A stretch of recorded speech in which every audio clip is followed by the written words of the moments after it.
Hello, this is Impact. It's the show that brings you the people in Mountain View that have an impact on your life. I'm Robert Cox. I'm Vice Chair of the Old Mountain View Neighborhood Association. And my guest today on Impact is our Vice Mayor, Mr. John Inks. John has been on council since 2008, and he's running for re-election now in 2012. And if John's re-elected, he'll be our mayor next year. So we'll be talking about John's background, his life here in Mountain View, his work here on the council, and his vision for the future. Welcome, John. It's Glad great to be have here, you as a guest on Robert. the show. So, John, let's talk a little bit about your background. I went over and I looked at your website, and it says that you were born in Pennsylvania, but you grew up in Florida, and then from there you came on here to California. Give us a little bit of your background so we can understand a little about you as a person. Okay. I was born in Pennsylvania, and we lived there until I turned 9. My dad worked in Florida after that, and so I basically grew up in Pennsylvania and Florida. Those two are probably my home before California. And then when I graduated from high school in Fort Lauderdale, Florida, I went to Georgia Tech and got an aerospace engineering degree. And then after that, I served in the Army for 4 years. Had visited California during that time and had a tour in Korea. I was interested in working in California and specifically the Bay Area, and so I applied to Lockheed and NASA, and FMC was the company at the time, and decided I wanted to come and work at the Bay Area, and so I took the offer from Lockheed. Wow, that's pretty interesting. I mean, what was it that motivated you first to get involved in like a military education or ROTC? The scholarship. Oh, okay. Yeah, the scholarship made it available, and my interest in high school were things like architecture, but I transitioned to equal interest in engineering, and so in the engineering field, I've always been interested in aircraft and spacecraft, and so that's why I got a degree in that. And then when I came to Lockheed, at the time it was specifically to work on missile programs. After that I worked, back in the 70s, they had actually a lot of hydrodynamics programs for ocean thermal energy conversion, and at the time the first stealth swath ships were built with wave cancellation. And then, so I had a pretty good background in fluid dynamics and space mechanics, and then went into satellite engineering, and that's where I spent the bulk of the career, which is with spacecraft mechanisms, basically the deployable parts of the spacecraft, separation systems, doors, latches, solar arrays, booms, antennas, and basically anything that moves on the spacecraft. So I was an analyst for 5 or 6 years, and then became a supervisor, and finished out my career as a staff engineer at Lockheed. Wow. So how does a person who's deep into the technology of satellite systems and stuff like that get interested in the community around him and in being a part of that? It actually started as a volunteer, pouring cider at a Christmas tree lighting. And then after that, I thought I would get involved in more volunteer activities. I had a neighbor whose name is Matt Pear, who was on the Planning Commission at the time, and he was going to run for office in 2000, and so I became his treasurer. And so I learned, that was my exposure to political candidates at the time. Then after that, I applied for commissions, and like a lot of commission applicants, you don't get appointed the first time. Eventually I was appointed to the Park and Rec Commission in 2002. So the transition for me from the engineering career, which was approaching retirement in 2005, was just some things caught fire, and specifically I think a skill that helps me now was within the volunteer program to become a trained city mediator. You're unpaid and you can't hang out a shingle, but you can get involved, get real experience with things like landlord-tenant issues and barking dogs and trees, I found that to be very useful and helped me become more engaged in the community. But 2006 was the real starting point of when I knew that if I had a credible candidacy for city council, that I would have to seriously expand my understanding, my familiarization with a lot of policy areas, which they're very varied on what you can get involved in, public safety and so forth. I chose things like water, transportation. I got appointed to the Metropolitan Transportation Commission, housing, And so I attended a lot of workshops with Silicon Valley Leadership Group. I learned about market rate housing, special needs housing for disabled and aged and runaway kids and all that. Got a pretty good exposure to, you know, a major area that the city's involved with here. And so by that point, by 2008, I'd had planning commission experience. It's very worthwhile, almost essential on council to have some exposure to the municipal code and specifically Chapter 36 zoning. So I had some background, but it really started from 2006 to 2008. So one of the things people like to understand about the people who are on council is like, what is it about each council person that makes them a little bit different? And as I talk to the people in the old Mountain View neighborhood, I've gotten two main things where they characterize you. One is, you know, he's the sharpest steward of the people's money. And the other one is that he's an unflinching advocate for property rights. So can you talk to those two issues? And I mean, do you agree with these characterizations? Or? Yes, they're largely correct in principle. The reason is because the amounts of money that the city spends and the different kinds of money that the city spends and the nature of the budget process itself is difficult to understand, and that we on council actually treat things at a relatively high level. So being the watchdog for the budget is kind of easy sometimes, because I kind of know that when something is proposed to us, for instance, the vector control site, the intersection where Moffett Boulevard, 101 and Stevens Creek Trail is, the city has been eyeing that for many, many years, 7 or 8 years as a potential development area site. And there has been environmental work done on that site. And we spent hundreds of thousands of dollars doing that, and, you know, site preparation, legal fees, and so forth.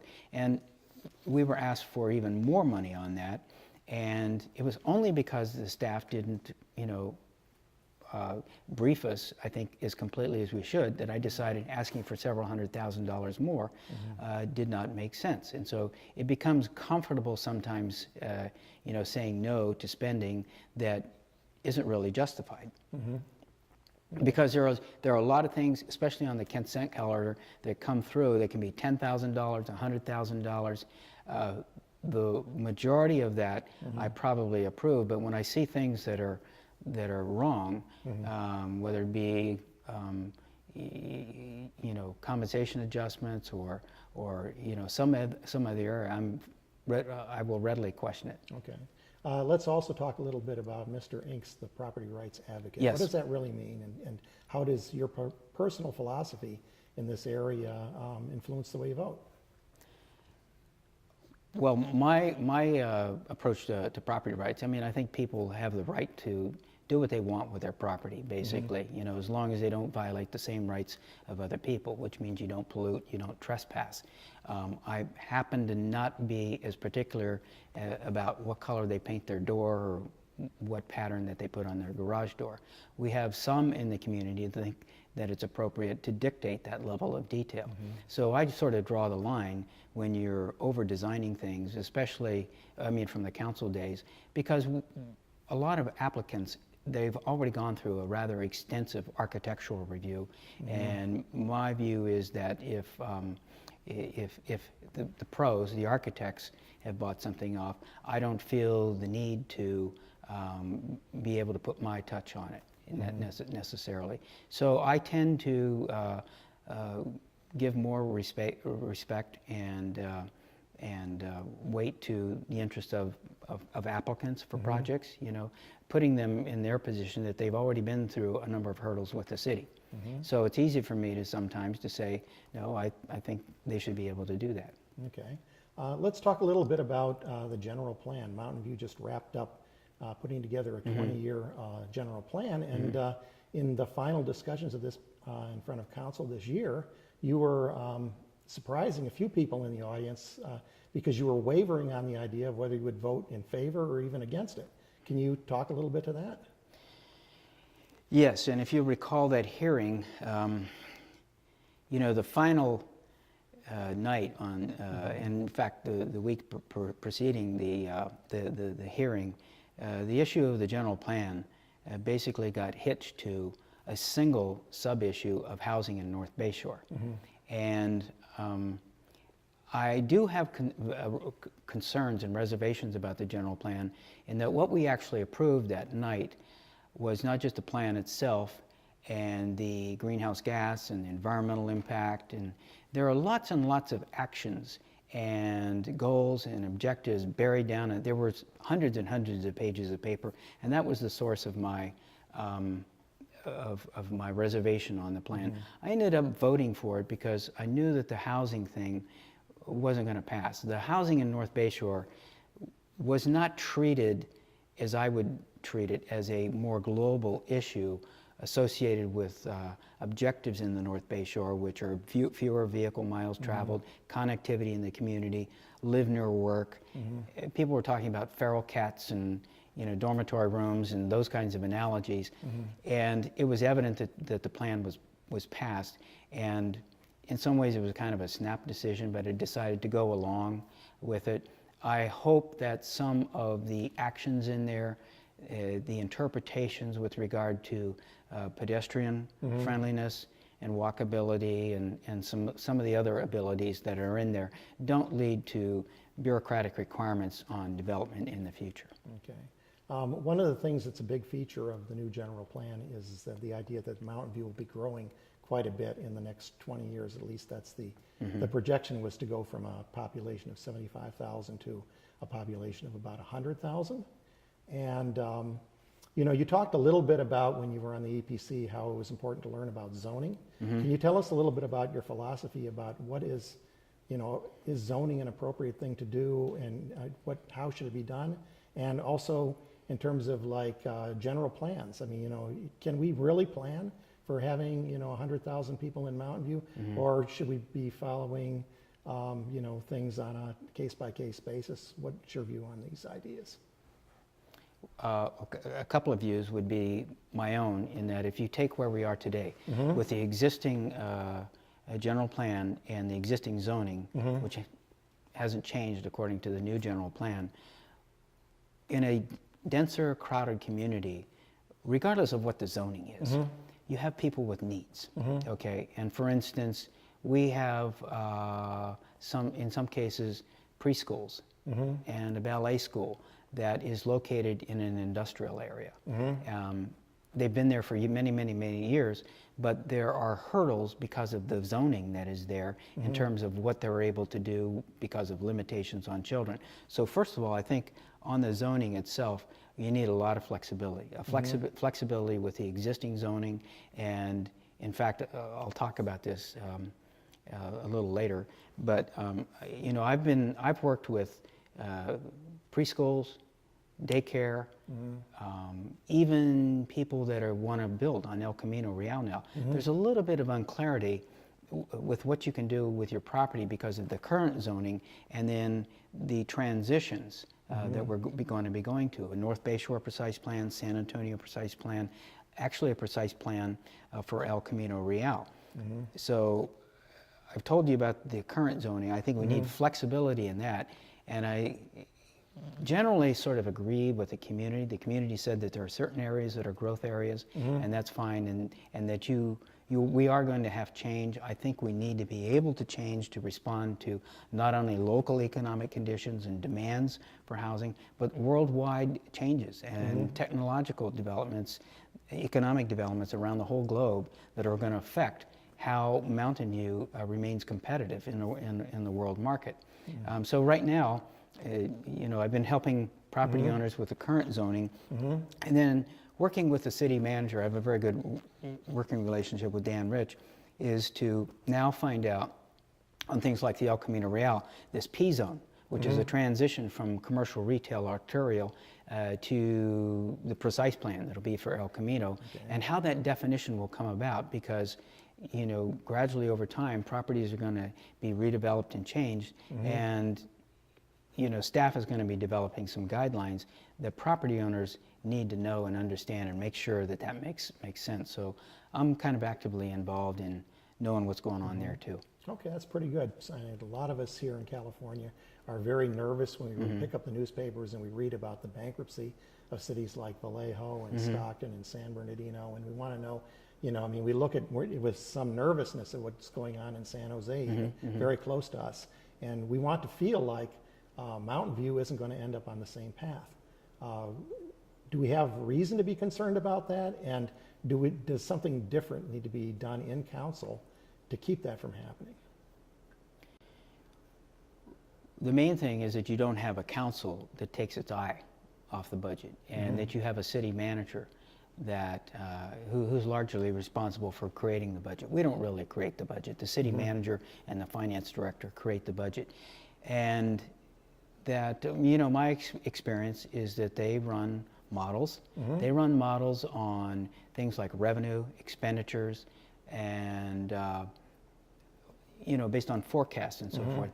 And with our obligations and with a revenue stream now that, unlike the 90s and before, was heavily, sales tax was a major contributor. It's not anymore.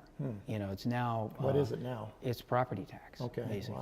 Wow. And because of Silicon Graphics and other companies that generated sales tax. So that's a factor, and the obligations that we have for employee compensation and benefits, and the fact that we're doing all this and providing essentially the same services. So even though in my tenure we've had some pretty tight budget years, basically it's been transparent to the voters, to the citizens.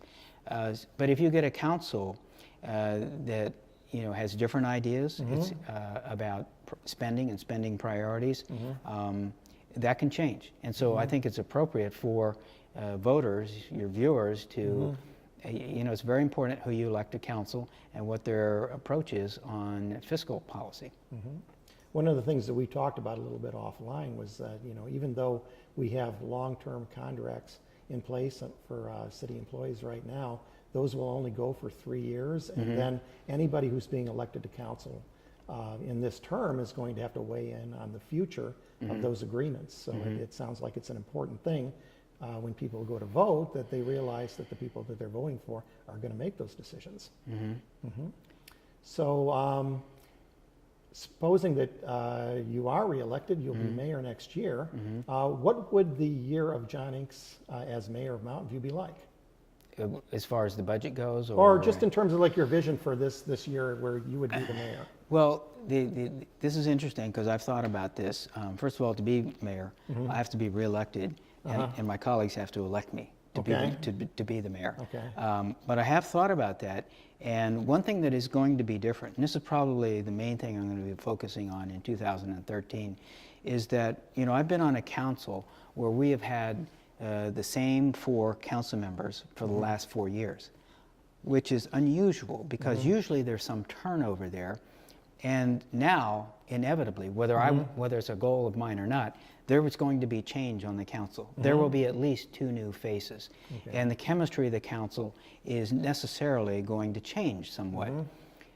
What I'm going to be trying to do is to make sure that whatever impression and whatever leadership that they see from the mayor, that the council continues to reflect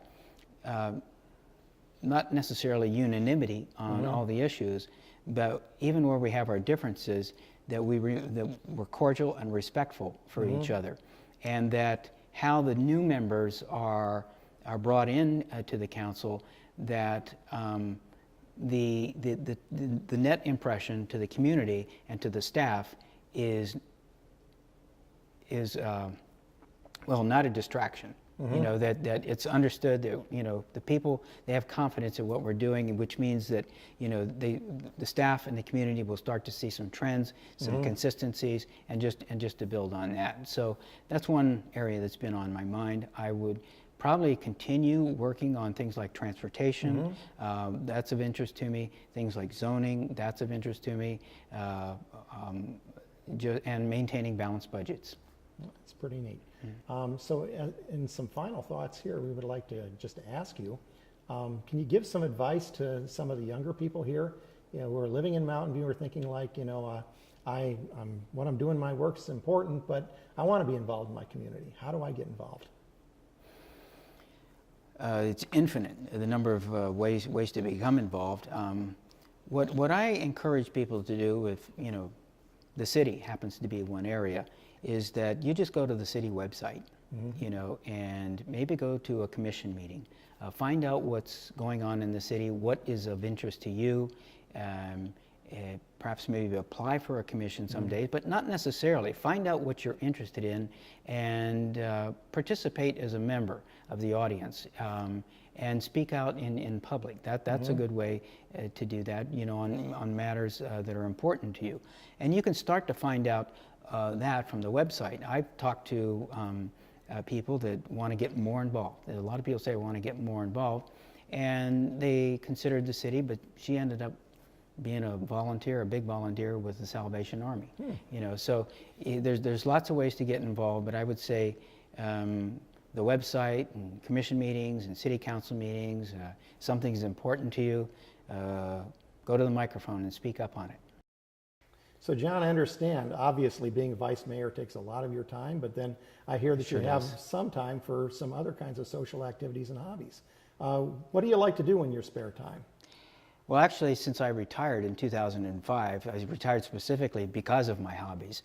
I used to fly a plane a lot. I have a Eurovan camper. I love to go camping, and I also ballroom dance now. I wish I had more time for that, but today what we're going to do is I happen to have a neighbor friend who's nearby here and on the Old Mill dance floor here. We're going to do some demonstrations. There'll probably be some swing and maybe tango, bolero, or two-step, and that's Sandra Holman, who will be my partner for the social dance portion of this Impact Show. Well, that's really great. That's going to be an exciting addition here at the end of our show for today. So let's move into that segment. All right.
conservo aquel camino que tú